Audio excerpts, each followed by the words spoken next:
Ok, ahora vamos a ver los elementos personales en el proceso. Las partes en el proceso. A toda persona que se encuentra vinculada de forma directa o indirecta en la controversia que se ha entablado en un juicio se le denomina partes en el proceso.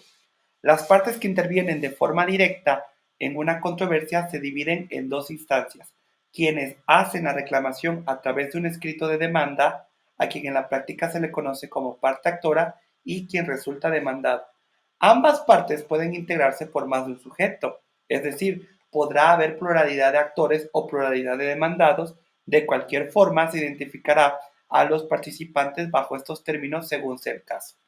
Es importante señalar que una misma parte puede reunir al mismo tiempo en un juicio el carácter de parte actora y demandada.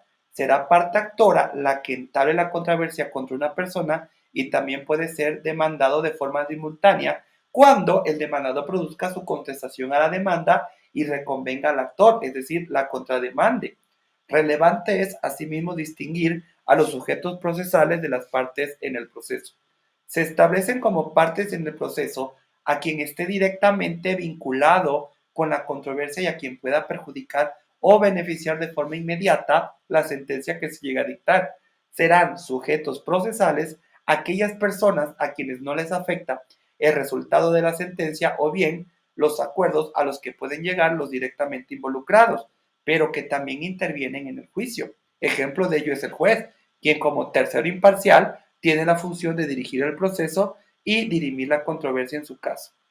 Otros sujetos procesales pueden ser los testigos, que son sujetos que saben y a quienes les consta ciertos hechos narrados, ya sea por la parte actora o por la parte demandada. Su testimonio será corroborado o desmentido por actores o demandados. El Ministerio Público, como sujeto procesal, también interviene en su carácter de representante social en los asuntos de carácter civil o familiar, entre otros. Se denomina parte material en un proceso a aquella que es titular del derecho reclamado o bien la parte que resulta obligada. Es posible afirmar que en sentido material será aquella a la que se le dirige la acción o a quien pertenece la acción, o bien la excepción en el caso del demandado. Es por eso que la parte material está directamente vinculada con el proceso. La sentencia que se dicte será su sentencia y podrá favorecerle o perjudicarle. En cambio, la parte formal será aquella que representa a la parte material o titular de la acción, es decir, su representante. Un ejemplo: cuando el sujeto A comparece a juicio, puede hacerlo por medio de B, que será su apoderado, representante o mandatario, a quien no le perjudica el resultado de la sentencia, puesto que no lo vincula directamente con ella. La capacidad, la legitimación y la representación no son sinónimos. Existen diferencias que les va a permitir a ustedes distinguir estos términos entre sí y que les quiero dar a entender. La palabra capacidad es utilizada para denominar diferentes circunstancias. En el campo legal se refiere a la aptitud para ser sujetos de derechos y obligaciones. En términos generales comprende el goce y el ejercicio. El primero, goce, será aquella aptitud con la que contamos todos, es decir, la aptitud para ser titulares de derecho. La capacidad de ejercicio, por regla general, se obtiene al cumplir la mayoría de edad y será precisamente la facultad de poder ejercitar los referidos derechos de forma personal o bien de cumplir con las obligaciones a las que la persona se ha comprometido de forma directa y no por conducto de otro. También pueden existir personas mayores de edad pero incapaces, como el caso de los declarados en estado de interdicción. Ahora bien, para intervenir en un juicio, no siempre se reunirán ambas capacidades, ya que, por ejemplo, un menor no puede acudir ante la presencia judicial a rendir su respectivo testimonio con la asistencia de su padre o tutor, o bien, en el caso de los mayores de edad, pero privados de su capacidad de ejercicio, pueden intervenir en un juicio debidamente asistidos por su representante legal. Con independencia de que se goce de amplias capacidades o bien de una sola, para intervenir en el juicio es preciso contar con la capacidad procesal, la que es definida como la aptitud de intervenir en el proceso de forma activa o bien pasiva. La legitimación es una cualidad que corresponde tanto a las partes en el proceso como a sus representantes. Por medio de ella, ambos actúan válidamente, ya sea defendiendo su derecho o bien representando los intereses de otros.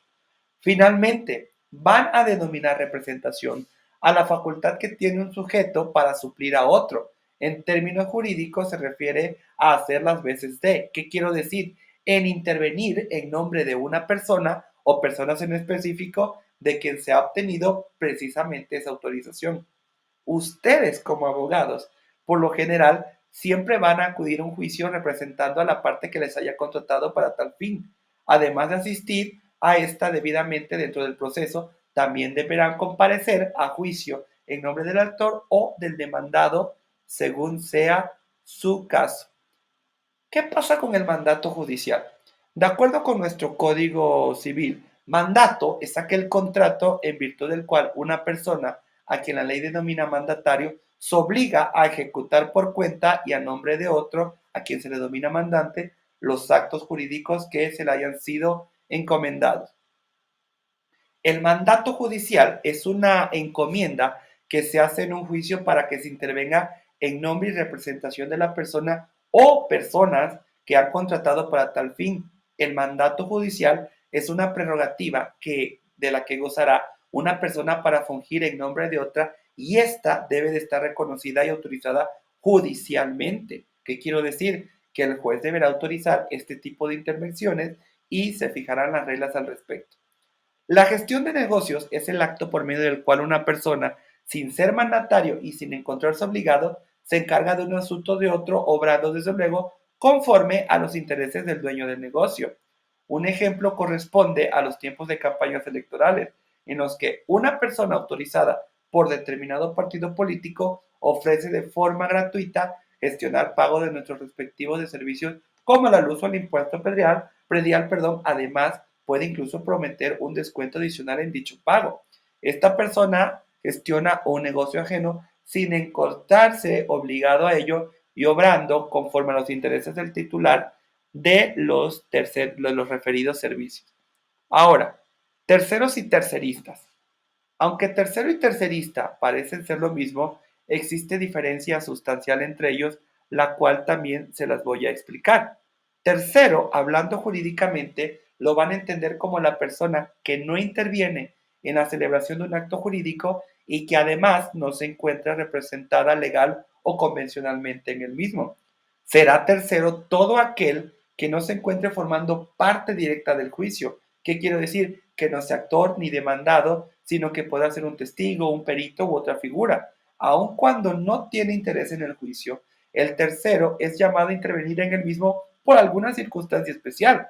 De alguna forma, tiene conocimiento de los hechos controvertidos o bien puede emitir una opinión al respecto de ellos. También tendrá calidad de tercero aquel sujeto de quien en ocasiones la ley no exige su llamamiento debido a que pueda perjudicarle la sentencia que se llega a dictar. Por otra parte, tercerista se le denomina a un sujeto que también comparece en su calidad de tercero a juicio y quien, aunque ha sido llamado, decide intervenir compareciendo frente a las partes para discutir un derecho propio o bien para adherirse o coadyuvar con algunas de ellas. Gracias por su atención.